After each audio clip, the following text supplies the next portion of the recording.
O título da mensagem de hoje é: qual o sentido da vida?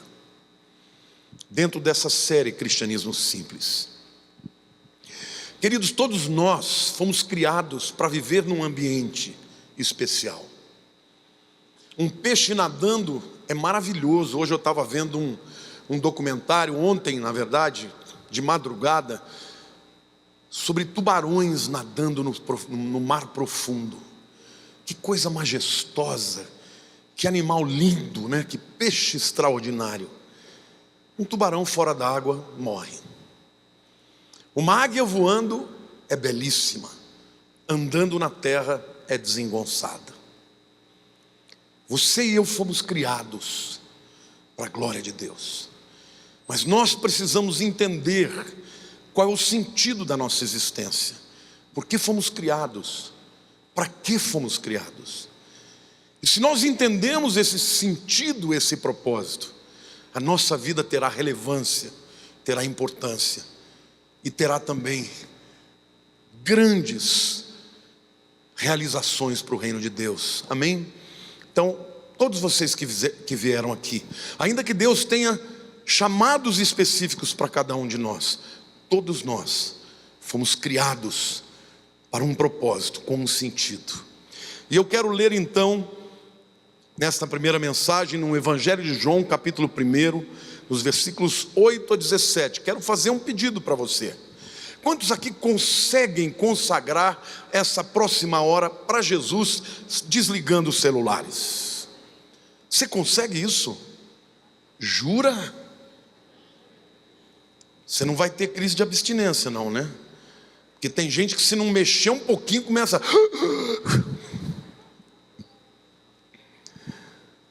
É verdade, porque essas coisas viciam. Estou dizendo isso por quê? Porque eu pedi para você trazer a sua Bíblia. Ainda existem Bíblias de papel, viu, gente? Embora a gente não use há muito tempo. Eu mesmo não consigo mais ler, mas é por causa de veieira, né? Mas leia na sua Bíblia juntamente comigo, porque não vai estar hoje no telão. A partir da semana que vem vai estar, mas hoje eu quis criar um impacto assim, para você ver que você consegue viver sem celular um pouquinho. E o texto de João diz assim: ele não era luz, está falando de João Batista, mas veio para que testificasse da luz, a saber, a verdadeira luz que vinda ao mundo ilumina todo homem. O verbo estava no mundo, e o mundo foi feito por intermédio dele, mas o mundo não o conheceu. Veio para o que era seu, e os seus não o receberam.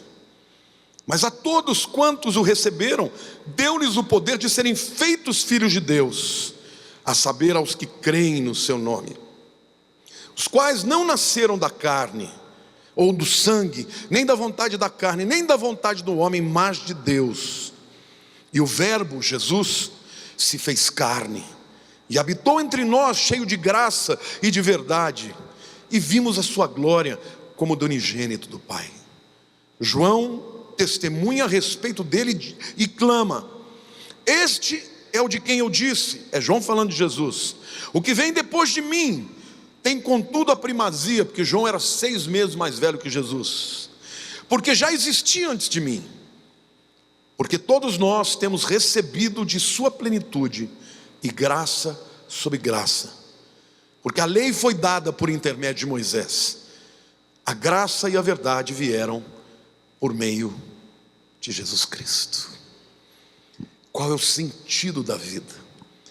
Hoje eu quero pregar em cima desse texto, fazendo algumas perguntas, que são na verdade perguntas de pessoas há milênios.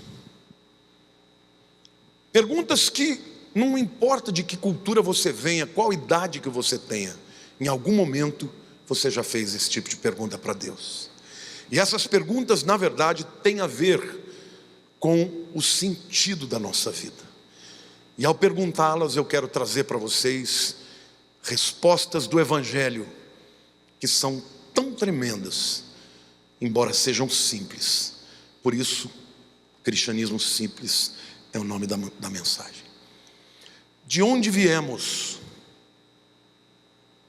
Será que somos subproduto de um Big Bang, de uma explosão das estrelas? Será que nós somos filhos das poeiras estelares? Obra do acaso, de uma força randômica, aleatória, que explodiu e as coisas vieram a ser de maneira que são tão tremendamente complexas e belas, do nada. Pois é, o livro de Gênesis começa dizendo que tudo isso veio de Deus. No princípio, criou Deus os céus e a terra. Mas quando você lê em Gênesis, parece que Deus é um Deus único. E para você começar a descobrir a revelação de que Deus criou o universo, mas não é um Deus sozinho, você já começa na palavra Elohim, Deus, que está no plural. Aí os linguistas vão dizer, mas esse é um plural de majestade. É uma forma educada de falar de Deus. Como tem alguns políticos, que falam nós. Nós quem, camaradas? Está sozinho. Mas você vai continuando a ler o texto da criação e você percebe que em um determinado momento Deus fala, façamos o homem à nossa imagem, à nossa semelhança. Tem mais do que uma pessoa ali. É o Deus Pai, criando pela palavra, e a Bíblia diz que o Espírito de Deus pairava sobre as águas. Quando você lê João capítulo 1, João, um judeu verdadeiro, explica que a palavra que criou todas as coisas tem um nome, o Verbo, Jesus. Deus criou, determinou, o Verbo executou e o Espírito supervisionou. Já estava lá no Gênesis e João interpreta, revelando a Trindade de Deus. Então qual é a primeira pergunta necessária para entender o propósito e o sentido da vida? De onde eu vim? Você não veio do acaso, você veio de Deus. Amém? Olhe para a pessoa do teu lado e diga, você veio de Deus. Querido, esse euzinho que você tem é único no universo. Nunca houve uma cópia sua. Até mesmo os gênios univitelinos que têm um código genético idêntico são diferentes, porque Deus fez a cada um de nós de maneira diferente. Às vezes o inimigo faz você acreditar que a tua existência não tem sentido, ninguém se importa com você, mas hoje o Senhor me mandou vir aqui para te dizer que você tem sentido sim, porque Deus te criou para um propósito, e você jamais vai ser feliz se você não entender isso.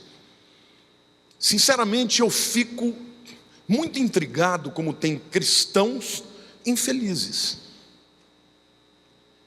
porque tudo que é motivo de infelicidade é porque você não entendeu o propósito de Deus para a tua vida. Se você entender a importância, o valor, como Deus te fez de maneira estranhamente maravilhosa, como dizia Davi, eu fui formado no ventre da minha mãe, você vai entender que se você está nessa existência, é por um propósito, e você veio de Deus, e você vai para Deus um dia, e por isso deve viver de maneira relevante, para ser instrumento da sua glória. Amém ou não?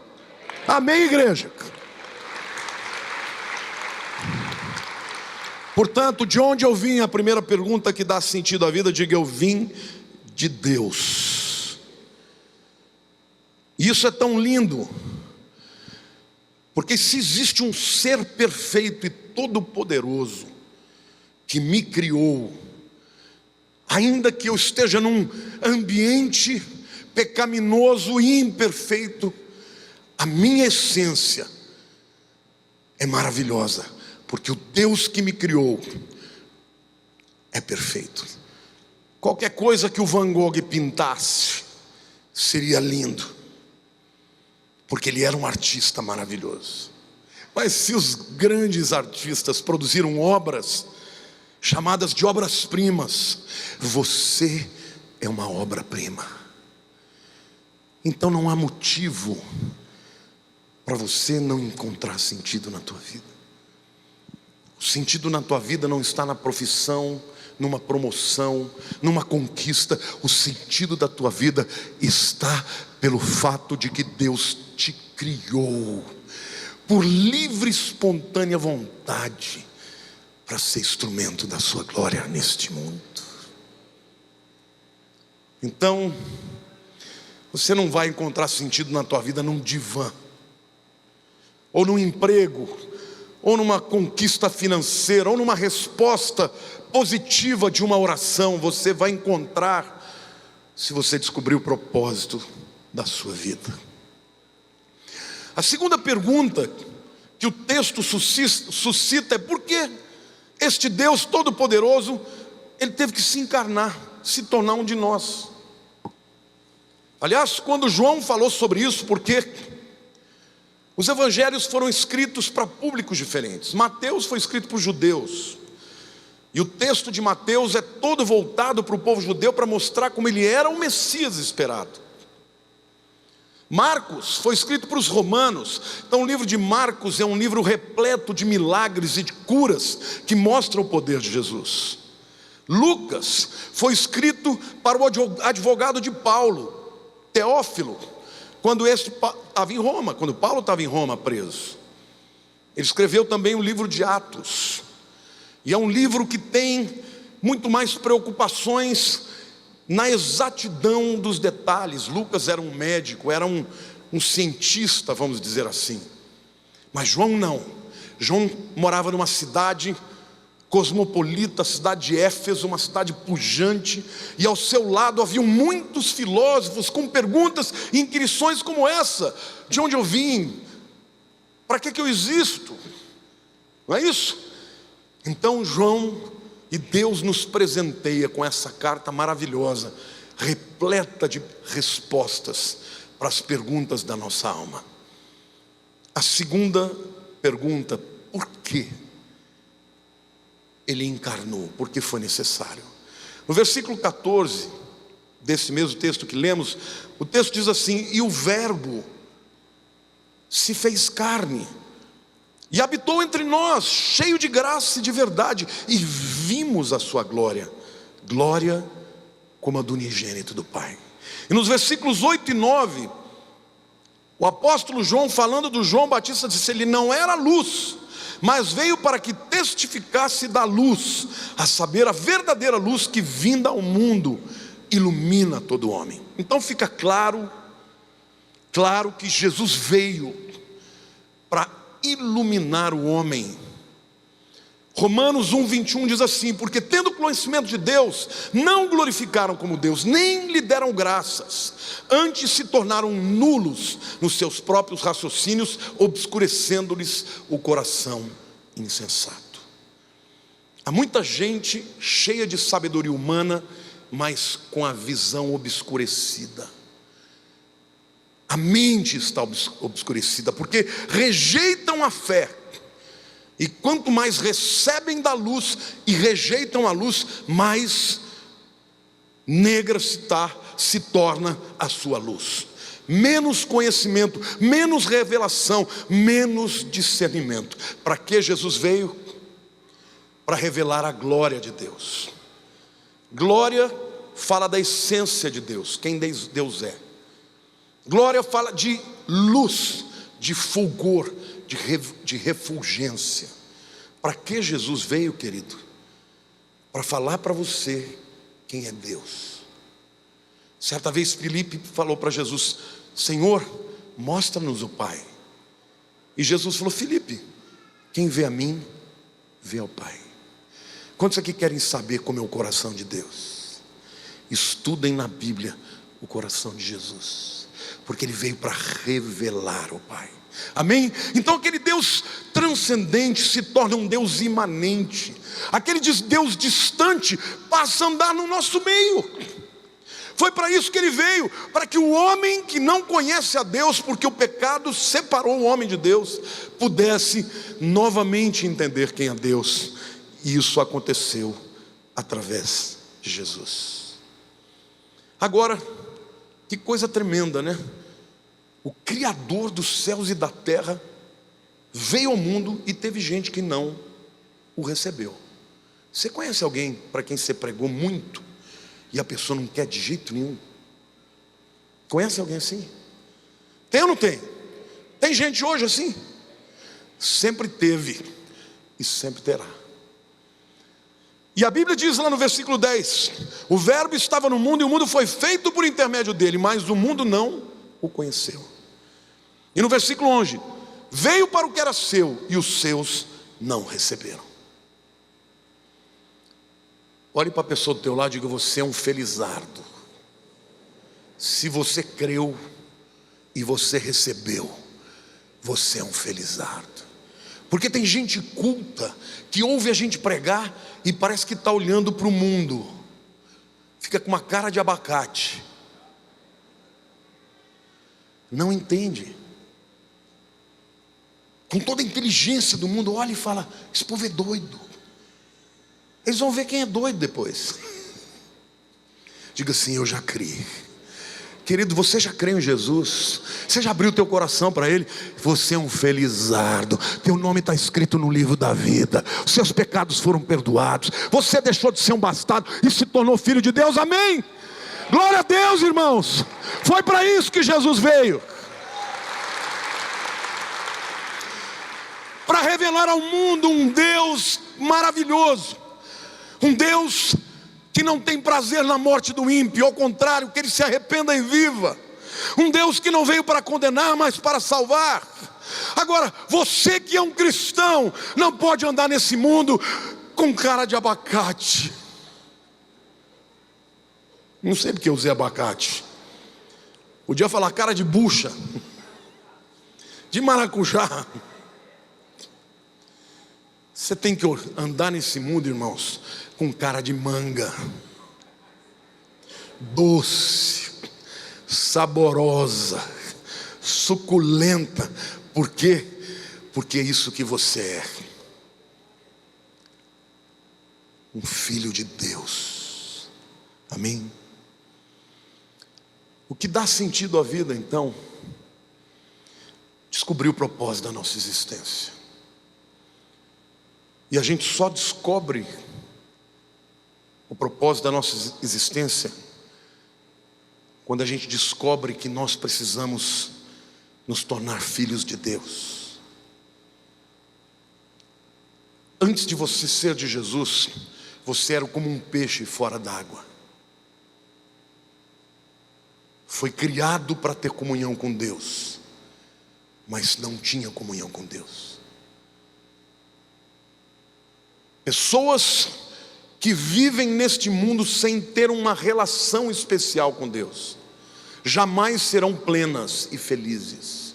São pessoas que correm a vida inteira atrás de coisas, acham que vão ser felizes se encontrarem um bom marido ou uma boa esposa, ou quando ganharem na loteria, ou quando tiverem alguma vitória profissional. Isso tudo não te dará felicidade e plenitude. O que te dará felicidade e plenitude é um relacionamento real, efetivo, verdadeiro, com um Deus que te ama a despeito de quem você é.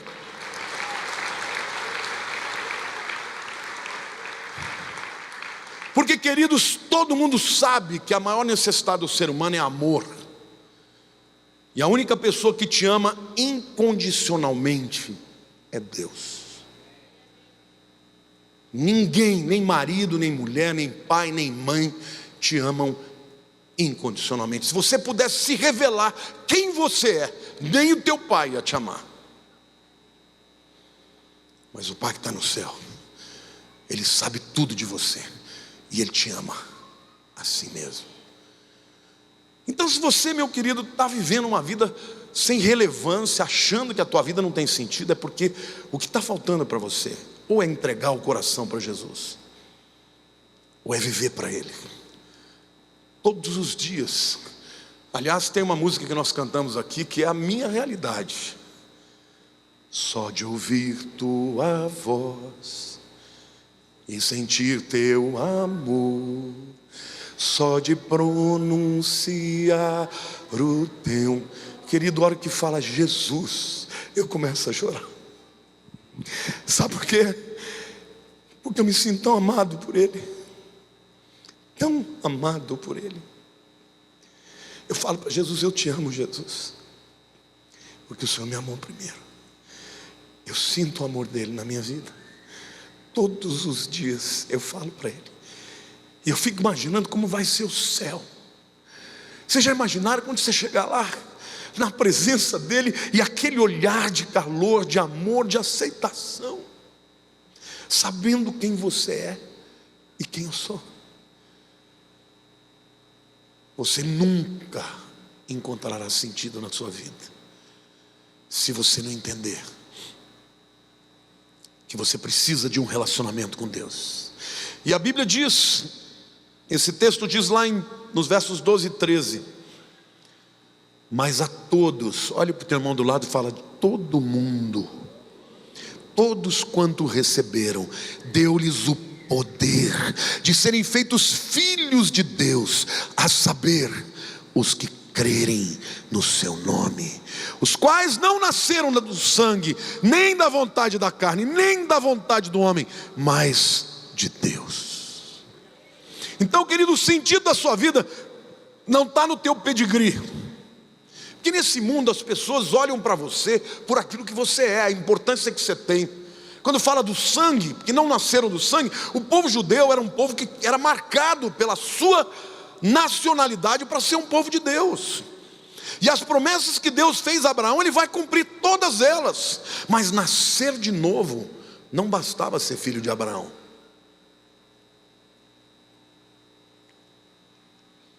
Não nasceram da carne, não tem pedigree. Querido, não é o teu pedigree. A rainha da Inglaterra entrou nesse mundo e vai sair dele igual você, pelada e sem nada. Não é isso? A gente entra nesse mundo nu e sai dele assim, porque você não vai levar nada daqui. A única coisa que você vai levar daqui é o teu relacionamento com Deus. De onde você partiu, você vai continuar. Não é lindo isso? De repente os seus olhos vão se abrir e o teu relacionamento com o Senhor vai ser muito mais profundo a cada dia que passa. A relevância da sua vida, querido, tem a ver por que você vive. Diga para a glória de Deus. Para quem você deve viver? Para o seu semelhante. Como vivemos? Aquilo que fazemos. Qual o objetivo da nossa vida? Não passe nesta vida colocando todas as suas fichas no teu trabalho, no teu negócio. Queridos, eu fico muito feliz dessa igreja me amar, mas um dia outro virá para estar no meu lugar. E eu vou te dizer uma coisa: Deus vai operar ainda mais no que vier depois de mim, porque eu sou só um canal. Eu não sou o seu Salvador, eu não sou o Messias, eu sou só um canal. E eu vou ficar muito feliz quando eu vir o meu genro cheio do Espírito, fazendo de coisas que eu nunca nem sonhei. Eu sou um elo nesta cadeia de bênçãos de Deus. É isso que você é. E para você encontrar relevância na tua vida, você precisa entender. Não viva pelos valores desse mundo, viva por aquilo que é eterno. Aí alguém vai dizer: pastor, mas você não conhece minha vida, eu sou um cara tão enrolado, tenho tantos defeitos. Diga: glória a Deus. Pela graça sois salvos, mediante a fé. Isso não vem de vós, é dom de Deus, não de obras, para que ninguém se glorie. Não vai ter ninguém que vai chegar no céu e falar: Deus, o Senhor fez muito bem em me salvar, porque eu mereço. Não, meu irmão. Antes de mais nada, você vai estar no tribunal de Cristo e vai ver a tua vida passando. Até os pecados que você nem se lembra vão estar lá na tua frente. Aí você vai falar: Deus, como é que eu cheguei aqui? Pela graça, pela graça. Então, meu querido, vamos combinar uma coisa: para de julgar os outros. Você não é ninguém para julgar ninguém. Você é um pecador que foi salvo pela graça de Jesus. É Ele que merece a honra e a glória, amém?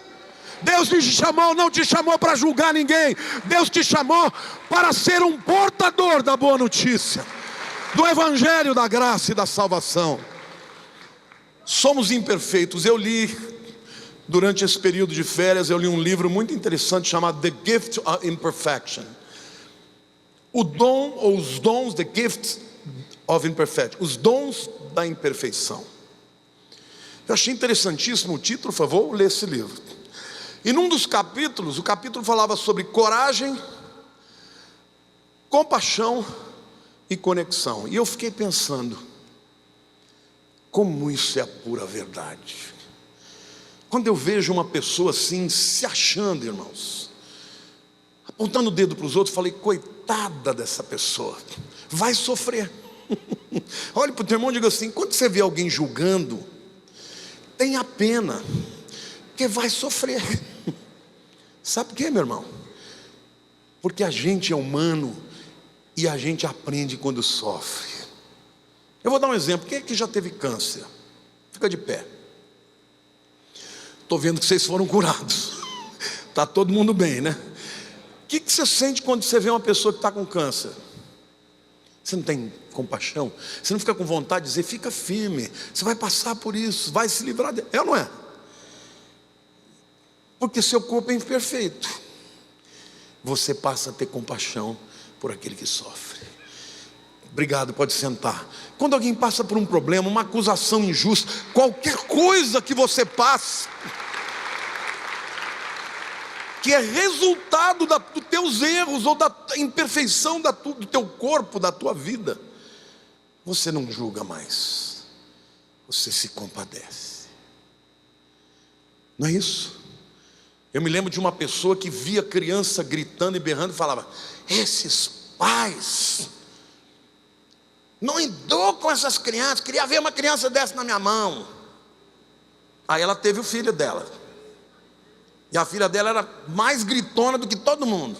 Só que aí ela tinha misericórdia. Nada como ter uma experiência parecida. Glória a Deus que eu já tenho compaixão mesmo. E eu falo para Deus todo dia, eu falo, Senhor, me trate com bastante compaixão, porque eu trato as pessoas com compaixão. Mas eu não eu trato as pessoas com compaixão porque eu sou bom. É o contrário, porque eu sei o quão ruim eu sou. E vejo que Deus me trata com graça, e eu trato as pessoas com graça. Deus não te chamou para julgar ninguém. Só tem um que podia julgar, que é Jesus. Quando Jesus passou com os discípulos por Samaria certa vez, os samaritanos rejeitaram a mensagem, e João virou para Jesus e falou, Jesus, se o Senhor quiser, eu oro para vir fogo do céu sobre esse povo. Jesus virou para João e falou, João, você não sabe a que espírito você serve, o espírito de misericórdia. Deus te chamou, e o sentido da sua vida é amar, é ter compaixão e revelar ao mundo o Jesus que é assim, o caráter de Deus. Amém? Olhe para a pessoa do teu lado e diga, Deus tem um propósito na tua vida. Diga, você não vai nunca descobrir o sentido da tua existência se você não compreender isso. Amém? Nós somos imperfeitos. E eu quero ler até um trecho do livro que eu traduzi, que eu achei muito interessante, porque pessoas que são perfeccionistas e tratam os outros nesta base, são pessoas que acabam se afastando das pessoas. Estão sempre com uma postura criticista, sempre olhando para o defeito, sempre vendo o copo meio vazio. Eu gosto de olhar o copo sempre meio cheio. Conhece essa história?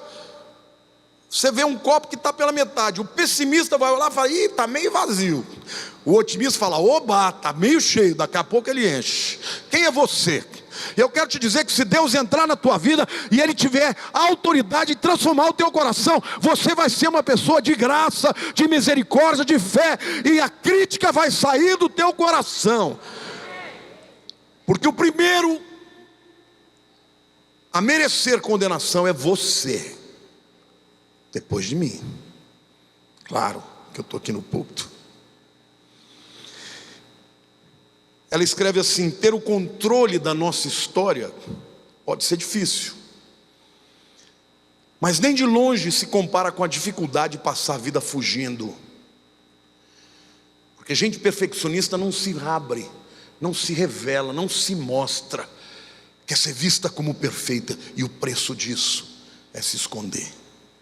Abraçar as nossas vulnerabilidades é arriscado, mas de maneira alguma se compara ao perigo de abrir mão do amor, do pertencimento e da alegria, experiências que nos tornam mais vulneráveis.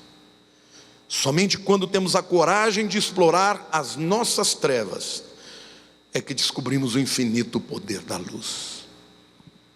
Se você é o crente que entra na igreja para julgar os outros, de duas uma: você nunca se converteu de verdade,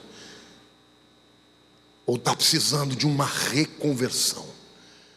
Porque a característica de um convertido é ele ter a consciência de que ele é um pecador, e que ele está ali pela graça de Deus e não pelo seu merecimento. Jesus disse que os publicanos e as prostitutas antecipariam a muitos filhos de Abraão no reino de Deus. Por quê? Porque eles sabiam que eram pecadores. A sua vida só vai ter sentido, meu querido, quando você tiver esse entendimento de quem é Deus, de que Deus quer te usar para mostrar a glória de Deus, a despeito de quem você é, a despeito dos seus erros, dos seus defeitos e dos seus pecados. Quando uma pessoa não encontra mais sentido da vida em ser cristão, simplesmente, ela vai procurar esse sentido da vida em outra coisa.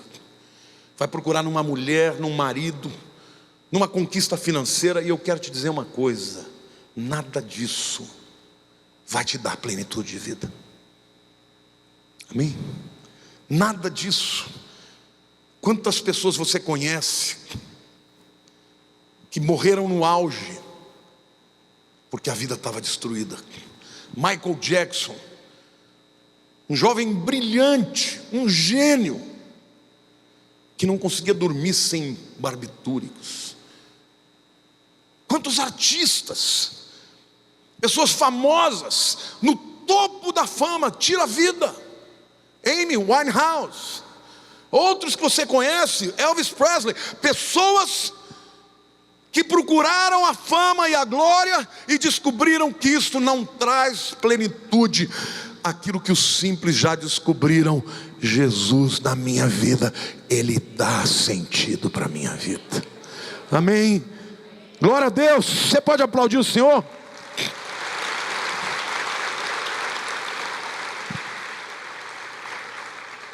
Mas esse texto também me responde uma outra pergunta.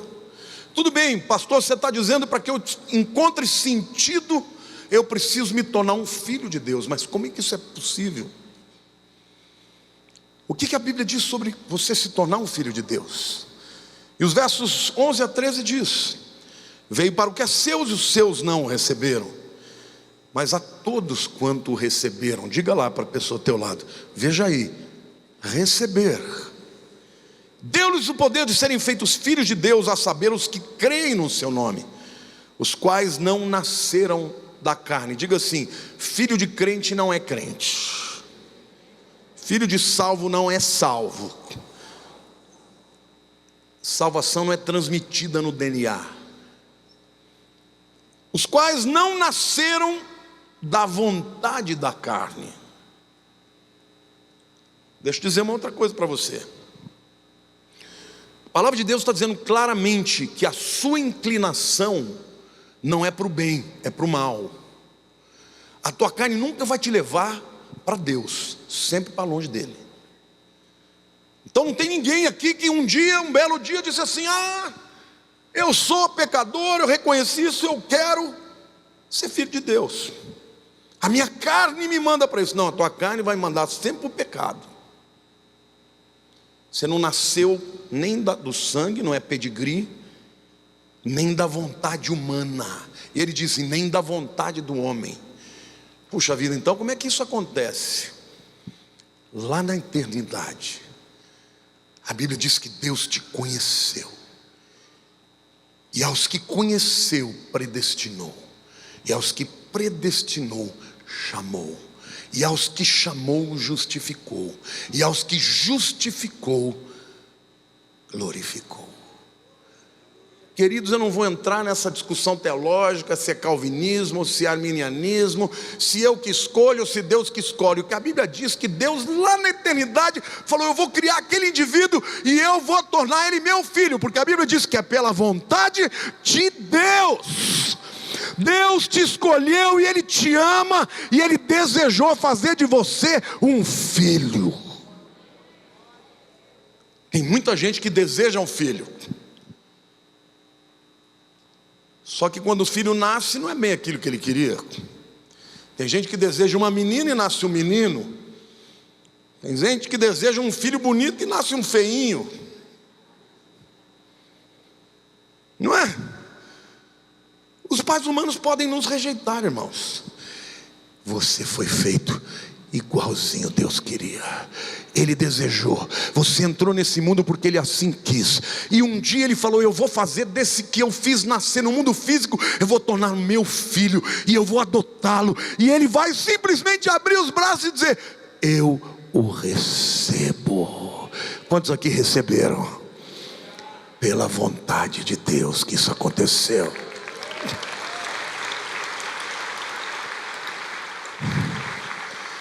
Quando você nasceu no mundo, Deus falou: eu que desejei, e eu que fiz do jeitinho que eu queria. Você pode encontrar sentido na vida, porque Deus te escolheu, Ele te quis. Você teve que aceitar. Deus criou todos os momentos para que isso acontecesse, mas em algum momento você disse: eu quero. Isso Ele não falou por você, foi você mesmo que disse. E a Bíblia diz, lá em Romanos 8, que neste processo, desde o conhecimento até a glorificação, porque começa na eternidade Deus te vendo e te escolhendo, e termina na glorificação, é quando você receber um corpo glorificado como o de Jesus, e nunca mais você vai pecar. Não é lindo isso? Que eu falo para Deus todo dia: Deus, que carne é essa? Que eu quero fazer uma coisa e faço outra. Por que, Deus? Que é a carne, meu irmão. Mas sabe qual é a minha alegria? É que um dia nunca mais eu vou pecar, porque não vou conseguir mais. Serei como Jesus é, porque Ele assim decidiu. Amém? Cutuca o teu irmão e fala: tá vendo o sentido da tua vida, irmãos? Que Deus está preparando para você é uma coisa linda. Você vai ser glorificado um dia. Ai, pastor, você está dizendo uma coisa heresia. Não, a Bíblia que está dizendo que o término da nossa história é a glorificação. Quando você for chamado, no dia que tocar a trombeta, você vai ter um corpo transformado e vai receber um corpo glorificado como o de Jesus. Vai ter refulgência, brilho, poder. Amém? Glória a Deus. No céu não vai ter pecador, no céu terão filhos. Agora a gente vai lembrar de onde nós viemos. Por isso, meu irmão, lá no céu, o apóstolo João, em Apocalipse no capítulo 5, ele diz que veio uma voz do céu que dizia: quem é digno para abrir os livros e quebrar os selos? E houve um silêncio no céu, porque ninguém era digno entre os homens. E ele começa a chorar muito, muito, muito. E ele ouve uma voz: não chores, porque o leão da tribo de Judá, a raiz de Davi, é digno de abrir os livros. E quando ele vê entrando na sala do trono, entra um cordeiro ensanguentado. O leão da tribo de Judá é também o Cordeiro de Deus que tira o pecado no mundo. E em seguida, todas as pessoas, os anciãos que foram coroados, eles se prostram diante do trono e apresentam as suas coroas e glorificam ao único que é digno de receber. Ao único que é digno de receber a honra e a glória, a força e o poder. Quem é Ele? Ao Rei invisível, mais real, a Ele ministramos o louvor. Que coisa linda, a igreja de Jesus, nós todos na sua presença, com roupas lavadas pelo sangue do Cordeiro, adorando aquele que venceu, aquele que nos arrancou dos impérios das trevas e nos transformou para o reino do Filho do seu amor. Irmão, não gaste a sua vida profetizando coisas ruins, criticando os outros, reclamando da vida. Abra a tua boca, adore ao Senhor. A tua vida só tem sentido quando você neste mundo se torna um adorador e conte as maravilhas daquele que te tirou das trevas para a maravilhosa luz. Amém? Então você se torna filho ao crer em Jesus e no seu nome. E como filho, meu querido, você recebe muitos benefícios. O primeiro deles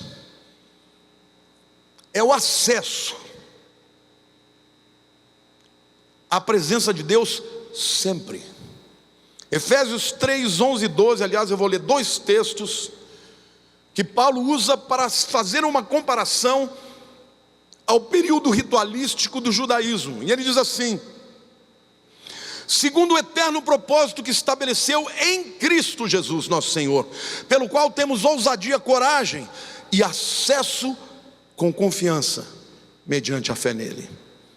Em Hebreus 10, 19 a 23, ele diz assim: tendo, pois, irmãos, intrepidez, coragem, para entrar nos santos dos santos, pelo sangue de Jesus, pelo novo e vivo caminho, que Ele nos consagrou pelo véu, isto é, pela sua carne, e tendo grande sacerdote sobre a casa de Deus, aproximemo-nos com sincero coração, em plena certeza de fé, tendo o coração purificado da má consciência e lavado o corpo com água pura, guardemos firme a confissão da esperança, sem vacilar, porque quem fez a promessa é fiel. Esse texto de Hebreus é um texto que certamente o autor tinha na mente o tabernáculo. Vocês sabiam que o tabernáculo, todo ele fala de Jesus? Eu vi um livro que eu comprei em Israel, feito por judeus, em que mostra a distribuição das tribos, como elas deveriam ficar. É uma cruz com o tabernáculo no meio. Eu falei assim, mas quem fez isso aqui foram os judeus? Esse é um livro dos judeus. É a cruz. Até quando Deus disse em que posição as tribos deviam ficar, já estava apontando para o Messias. Vocês querem ver? João fala que ele veio ao mundo e ele tabernaculou entre nós. João entendeu isso. Quando você entrava no tabernáculo, primeiro tinha uma porta só de entrada. Jesus é a porta e só tem uma. Em seguida vinha o sacrifício, o altar do sacrifício. Jesus é o Cordeiro de Deus que tira o pecado do mundo. Depois o sacerdote passava pela pia lavatória, onde ele se lavava. Por isso fala da purificação e da limpeza. Jesus é a água da vida que nos limpa dos nossos pecados. O sacerdote não podia entrar sujo de sangue. Aí quando ele entrava no lugar santo, à sua direita tinha a mesa do pão da proposição. Jesus é o pão da vida. À esquerda tinha a menorá, que é um candelabro de 7 braços, que era iluminado o tempo inteiro pelo óleo, principal azeite, o primeiro azeite da prensa. Jesus é a luz do mundo, e o óleo é o Espírito Santo. Em seguida, o sumo sacerdote, que podia entrar uma vez por ano, ele encontrava o altar de incenso, onde o sumo sacerdote orava por Israel. Jesus é o nosso intercessor diante de Deus. E aí vinha um véu pesado, que era o que dividia o templo, o lugar santo do Santíssimo. E aqui o texto está dizendo que o véu é o corpo de Jesus. E quando a gente entra com coragem e intrepidez, a gente vai fazendo este caminho. E na hora de entrar nos santos dos santos, o sumo sacerdote morria de medo, irmãos. Ele tinha uma cordinha. Se ele tivesse impuro, ele caía morto. E ninguém podia entrar para tirá-lo, porque morria também, então tinha que puxar. E Paulo está dizendo: não tenha medo, pode entrar com coragem, você já foi purificado. E o véu não existe mais, ele foi rasgado. Saiba, irmãos, que quando Jesus morreu, a Bíblia diz que houve um grande terremoto, e o véu do templo, esse véu que separava o santo do santíssimo, foi rasgado de cima e embaixo. Deus rasgou e disse: agora está aberto o caminho pelo sangue do Cordeiro. Jesus, você tem acesso à presença de Deus. Amém, aplauda o Senhor. É mais do que isso, Ele merece toda a honra, toda a glória.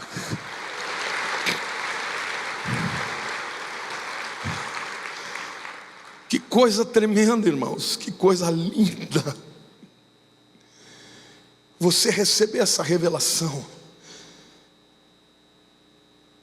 Todos os direitos de filiação, herança, acesso, perdão, misericórdia. Hebreus 4,16 diz: acheguemo-nos, portanto, confiadamente junto ao trono de graça. Você não vai chegar no tribunal de juízo, você vai chegar no trono de graça para socorro em ocasião oportuna. E Hebreus 10,23 diz: guardemos firme a confissão da esperança, sem vacilar, pois quem fez a promessa é fiel. Querido, se a sua vida espiritual depende de mim, você é um miserável. Eu não posso cumprir tudo aquilo que eu prometo e desejo, nem para minha própria filha. Mas Deus, que prometeu, é fiel. Ele diz: pode chegar, chega aqui, vem com confiança, pois quem prometeu é fiel. E Ele está te dizendo: vem para mim, vem para a minha presença, porque eu tenho graça para a sua vida. E o Senhor me manda te dizer hoje, você que entrou com o coração amarrado, Jesus é liberdade. Querido, se você está amarrado é porque Jesus não está te libertando. E se Ele não está te libertando é porque você não está crendo, porque Ele já fez isso, Ele já te libertou. Amém, igreja? Então o que Deus está esperando de você e de mim? Que vivamos em gratidão, com alegria, sabendo que Ele nos tirou das trevas e nos preparou para o céu. Nosso direito de vida eterna não depende de nós. Para a gente dar mais prosseguimento a entender o sentido da vida, a gente precisa entender a essência, o caráter da glória de Deus.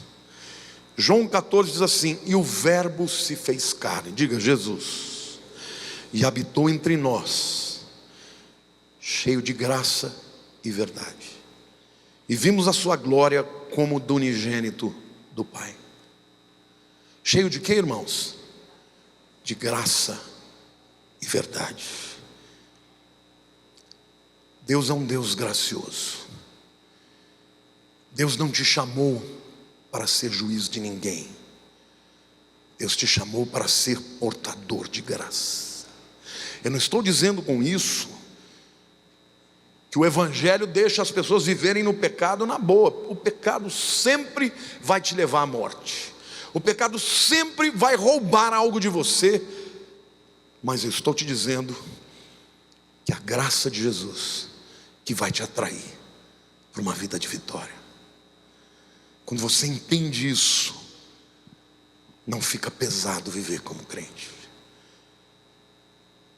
O caráter de Deus é esse: graça, diga graça, e verdade. Por quê? Graça porque somos pecadores, verdade porque vivemos no engano. Todo o tempo estamos recebendo engano do mundo. Graça porque nós estávamos nas trevas e não tínhamos merecimento.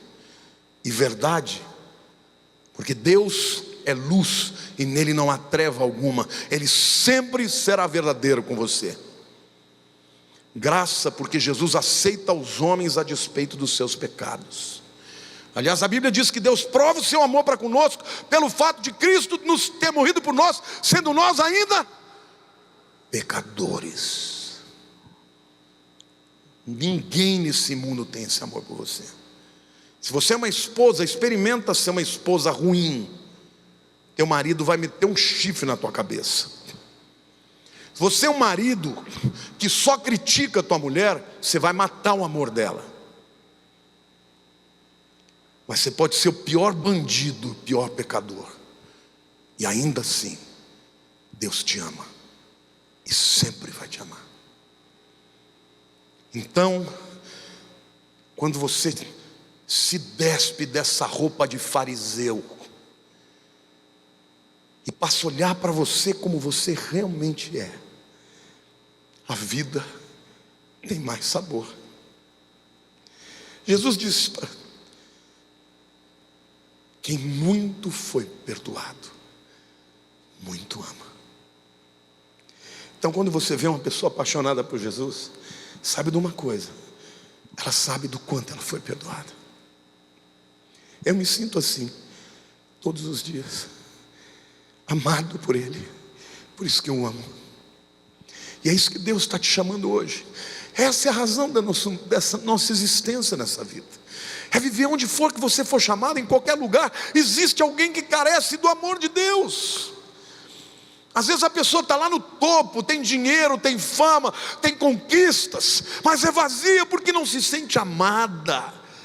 Vive um papel, uma mentira.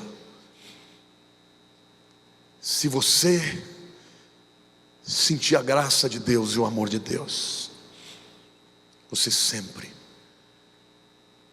vai amar e ter graça pelo seu semelhante. E eu quero terminar essa palavra dizendo que a vida tem sentido quando você cumpre esse propósito. E o texto diz em João, os versos, capítulo 1, versos 15 a 17. João testemunha a respeito dele e exclama: este é o de quem eu disse: o que vem depois de mim tem contudo a primazia, porque já existia antes de mim. Porque todos nós, diga todos nós, temos recebido da sua plenitude e graça sobre graça. Porque a lei foi dada por intermédio de Moisés, a graça e a verdade vieram por meio de Jesus Cristo. O texto diz: porque todos nós temos recebido da sua plenitude. Essa é a primeira verdade aqui. Não pense você que você vai ser capaz de viver a vida cristã em vitória pela sua capacidade. Quantos aqui já se sentiram miseráveis? Quantos aqui já se levantaram um dia e falaram: meu Deus, não tem nada de bom para sair desse aqui, o vaso está vazio. Mas eu quero te dizer que o teu vaso está vazio, mas o dele está cheio. Ele está sempre pleno de amor, sempre pleno de verdade, sempre pleno de alegria, sempre pleno de uma resposta de misericórdia. Jesus, Ele sempre estará pleno. Então viver a vida cristã não depende da nossa capacidade, mas da dele. Quando Jesus encontrou aquela mulher samaritana no poço, Ele chegou e falou com ela. Ela achou esquisito, porque judeus e samaritanos não se falavam.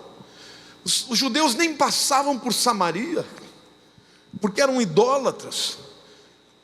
E Jesus pede água para ela, para puxar a conversa, porque na verdade Ele quer dar água para ela. Aí ela disse para ele: mas você não tem nem balde para puxar água, como é que você vai puxar água daí? E Jesus disse: mulher, se você soubesse com quem você está falando, você pediria da água que eu te dou. E a água que eu vou te dar que jorra para a vida eterna, vai te encher. E ela disse: mas você, judeu falando comigo samaritana, como é que pode isso? E que água é essa que você está falando? E Jesus então diz que Ele é a água da vida, que Deus procura adoradores, que o lugar de adorar de verdade não era nem no Monte Gerizim, nem no Monte Moriá, porque Deus na verdade estava procurando adoradores que o adorassem em espírito e em verdade. Ele diz: mulher, você está procurando matar a tua sede, você já está no 5º homem. E aí Ele revela para ela que Ele era o Messias esperado. Os discípulos de Jesus queriam chamar fogo do céu sobre os samaritanos, e Jesus foi lá pegar uma mulher adúltera para fazer dela uma testemunha. O texto que eu li aqui para vocês fala de João Batista, que ele veio para antecipar a vinda do Rei de Jesus. Você e eu somos os Joãos Batistas do nosso tempo, porque Jesus vai voltar, meu querido, e vai voltar sim. Muitos dizem que Ele não vem, mas Ele virá, porque aquele que prometeu é fiel. Qual é o sentido da vida para você? É ser João Batista, é dar a primazia para Ele, é viver para a glória dEle, é anunciar quem Ele é. Se você quer um motivo da sua existência, falar do amor de Deus para os teus familiares, para os teus amigos. Mas não é falar do amor de Deus com legalismo e farisaísmo. Só Deus pode mudar a vida de uma pessoa. Eu fico vendo os crentes discutindo em internet se pode casar com homem, com mulher. Não foi para isso que você veio. Ninguém vai ser transformado se não for por Jesus. Alguém tem que se tornar primeiro dele, e depois o Espírito Santo vai fazer o trabalho de mudar o coração. Não é você. Nós não somos os guardiões, nem os defensores de Deus. Nós somos chamados para anunciar o Evangelho da salvação. Amém. Ame a quem for, ame o pecador, a prostituta, o ladrão, bandido, político, os adúlteros, os homossexuais, ame a todos, porque são todos criaturas amadas de Deus e por Deus, e o Senhor pode mudar a vida deles. Não é você nem a sua teologia, mas é o teu amor, é a glória de Deus que vai mudar a sua vida. Então, como é que a tua vida vai ter sentido? Meu irmão, quando eu me converti, eu era um jovem de 19 anos, que odiava o mundo, odiava o meu pai, por causa de dor, de rejeição. E quando eu conheci Jesus, eu me apaixonei por esse Deus, e eu dediquei e falei: Senhor, eu quero viver para Ti todos os dias da minha vida. E eu posso dizer para você, como Paulo dizia: não julgo o que eu já tenho alcançado, mas uma coisa eu faço, esquecendo-me das coisas que para trás ficam e avançando para as que diante de mim estão, prossigo para o alvo, pelo prêmio da soberana vocação de Deus em Cristo Jesus. O meu alvo é Cristo, a razão da minha existência é Cristo. Eu vivo para Cristo, para falar do seu amor, e Ele precisa de você, porque você é o instrumento dEle neste mundo, para revelar o seu amor, a sua graça, a sua misericórdia. Deus tem sentido para a tua vida, mas hoje o que Ele pede a você: tudo aquilo que não for o seu propósito, entregue para Ele. Não tenha segurança nas riquezas, na fama, na posição. Nada disso você vai levar para a eternidade. Tem muitos cristãos que não abrem mão dos seus deuses antigos: o dinheiro, o poder, a fama. Eu não estou dizendo que Deus não queira converter os famosos. O irmão aqui é uma celebridade. João Batista era um iconoclasta. Você sabe o que é um iconoclasta? Iconoclasta é aquele indivíduo que quebra os paradigmas. Ele não se encaixava no padrão. João Batista era um cara que estava completamente fora do padrão. E hoje Deus tem salvo pessoas também que estão fora do padrão. Olha aí, o Denzel Washington, um ator que já ganhou vários Oscars, está no meio de Hollywood, irmãos. Ele é um crente, cheio do Espírito Santo, e acredite, casado com uma mulher só. É um iconoclasta, só isso já é o suficiente. Chuck Norris é pastor. Sabe quem é o Chuck Norris? Aquele do...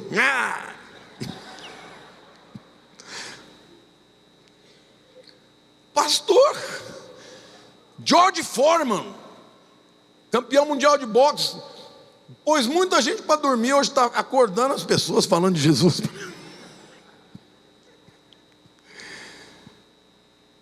Deus salva as pessoas. Tem atletas. Não estou falando que ser convertido é só fazer isso aqui, porque hoje qualquer um faz isso aqui. Estou falando de atletas como Baltazar, o artilheiro de Deus, homens de Deus que fazem diferença onde estão. Eu quero dizer que Deus usa também os simples e anônimos. Você foi escolhido na eternidade para anunciar a glória de Deus. Deus escolheu você. Quantos querem amar Jesus? Quantos querem viver para Jesus? Vamos dar sentido para a vida, vamos viver para a sua glória. Para de micunha, para de chorar, para de reclamar, para de murmurar. Vamos falar do amor de Jesus. Vamos sair das nossas mazelas e vamos alcançar os necessitados. Amém. Amém, irmãos. Aí fora tem muita gente que precisa conhecer a Jesus. Se você não tem sentido para a vida, faça isso, e o Senhor vai te usar, e vai tirar o vazio da tua alma, e vai fazer de você uma pessoa cheia do Espírito.